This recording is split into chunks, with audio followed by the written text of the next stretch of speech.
hanno aperto recinzione esterna, dopodiché sono entrati dentro e ci hanno rubato che sia il furgone con tutta l'attrezzatura nostra che utilizziamo per le imprese edile, per le costruzioni, che era naturalmente pronta per il lunedì mattina. È iniziata da qui, da via Schiavonesca Vecchia di Volpago, la folle notte di una banda di criminali che probabilmente stava organizzando un maxi colpo nell'Interland trevigiano con bersaglio l'azienda Pinarello, simbolo delle bici made in Treviso. Sono le 2, la famiglia Fodolovic sta dormendo in casa, Mustafa con la moglie al primo piano, il figlio Edis nel seminterrato, con lui anche i 2 cani. Nessuno sente nulla, sono i carabinieri a tirarli letteralmente giù dal letto alle 5 del mattino, dicendo che il camion della loro azienda di costruzioni era stato trovato impantanato nei campi a ridosso di Viale della Repubblica Villorba, 15 chilometri più a sud. È qui che si precipitano padre e figlio, davanti ai loro occhi c'è però un quadro in evoluzione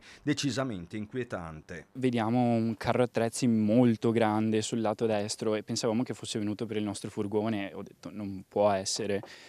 Giriamo all'interno e c'era un'altra pattuglia dei carabinieri e un tir targato Brescia che era stato rubato. L'ipotetico svolgimento dei fatti è che loro fossero lì col nostro furgone e con il tir.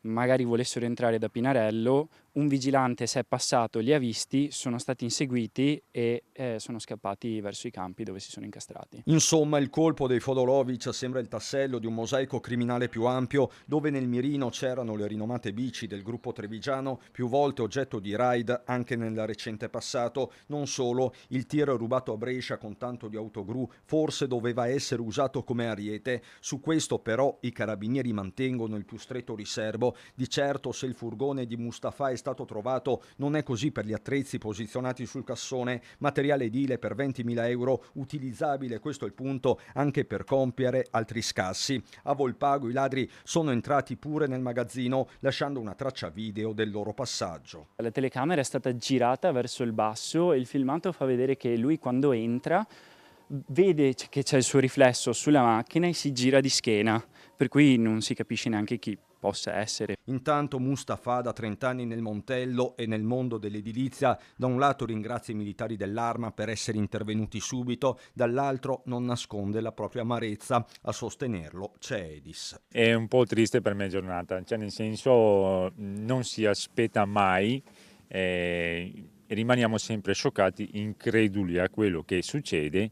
Per fortuna nessuno si è fatto male, chi lo sa cosa avevano in mente e cosa volevano fare con questa roba qua. E è pesante vederlo così perché so quanto duramente lavora e quanto mi ha sostenuto nello studiare architettura così lo potessi aiutare, e vedere che queste cose succedono dispiace tanto perché sì, non va bene.